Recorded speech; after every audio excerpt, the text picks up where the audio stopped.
ইফতারে প্রতিদিনই এক রকমের পাকোড়া খেতে খেতে, এক রকমের বড়া খেতে খেতে, একঘেয়েমি খাবার খেতে খেতে কিন্তু আর মন চায় না। যদি হয় ভিন্ন রকমের বড়া তাহলে কেমন হয়। দেখেন বন্ধুরা, একবার এভাবে বানিয়ে খেয়ে দেখবেন, অনেক মজা হবে। আসসালামু আলাইকুম, কোহিনুর মিনি কিচেন অ্যান্ড ব্লগে সবাই স্বাগতম। সবাই কেমন আছেন? অবশ্যই আল্লাহর রহমতে ভালো আছেন, আমিও ভালো আছি। আমি নিয়ে নিয়েছি একটা কলার মোচা। ওই কলার মোচাটা বেছে নিব। নিয়েছি কিছু পেঁয়াজ আর নিয়েছি কিছু হেঁচি শাক। এইগুলা দিয়ে আজকে আমি পাকোড়া বানাবো, অন্যরকম ভিন্ন স্বাদের। কলার মোচাটা আমি এখন সুন্দর করে কেটে বেছে নিব। এগুলোর মাঝখানে একটা শলা থাকে আর একটা ফুলের মতো থাকে, ওগুলো ফেলে সুন্দর করে বেছে পরিষ্কার করে নিব।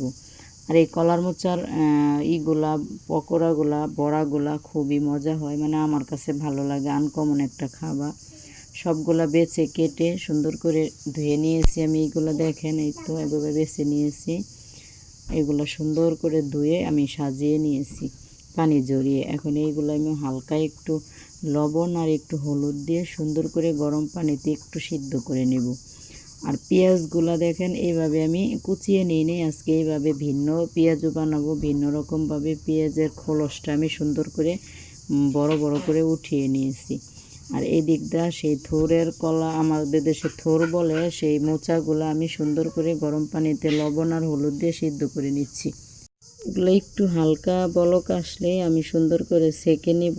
30% মতন সিদ্ধ করে নিব, বেশি সিদ্ধ করা লাগবে না। এগুলো আমি নামিয়ে রাখবো এক সাইডে। আর এইখানে আমি চালের গুঁড়া আর বেসন মিক্স করে আমি আগে রেখেছিলাম, সেই বেসন চালের গুঁড়া নিয়েছি আমি, শুকনো আতপ চালের গুঁড়াটা, সাথে হলুদের গুঁড়া, মরিচের গুঁড়া, ধনিয়ার গুঁড়া, জিরার গুঁড়া, স্বাদ মতো লবণ আর একটুখানি রসুন বাটা দিয়ে খুব সুন্দর করে মিক্স করে নেব পানির সাথে। আর পানিটা একবারে না দিয়ে অল্প অল্প করে দিতে হবে, যেন ব্যাটারটা বেশি পাতলা না হয়ে যায়, ঘন রাখতে হবে এই ব্যাটারটা। আমি অল্প অল্প করে পানি দিয়ে ওটা সেঁকে নিয়েছি। আর এটাও এক সাইডে আস্তে করে সিদ্ধ হয়েছে, এখন পানি ঝরিয়ে রাখবো। আর এইখানে আমি একটা পুরান ফ্রাই প্যান নিয়েছি, সেটাতে আমি তেল দিয়ে দিব পরিমাণ মতো।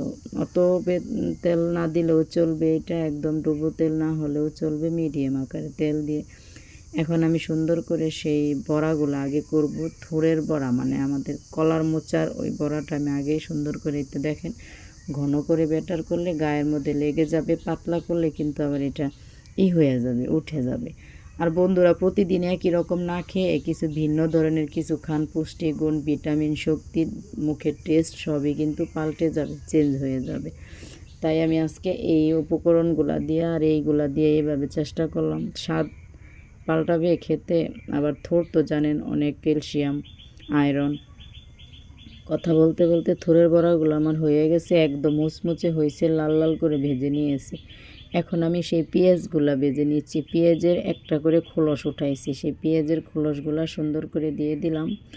এখন আমি পেঁয়াজগুলোও একটু ভেজে উঠিয়ে নিব। এই তো দেখেন, এগুলো হচ্ছে থোড়ের বড়া, খুব সুন্দর হয়েছে কালারটা। আপনারা যদি আমার রান্নাগুলো দেখে একটু উপকৃত হন, তাহলে আমার চ্যানেলটা সাবস্ক্রাইব করে পাশেই থাকবেন। আর যে সাবস্ক্রাইব করেছেন তাকে অসংখ্য ধন্যবাদ আমার মনের গভীর স্থান থেকে। লাইক কমেন্ট শেয়ার করে বন্ধুদের কাছে একটু শেয়ার করে দিবেন, লাইক কমেন্ট করে সাবস্ক্রাইব করে অল নোটিফিকেশনে ক্লিক করে পাশেই থাকবেন, লাইক দিয়ে পুরো ভিডিওটা দেখবেন।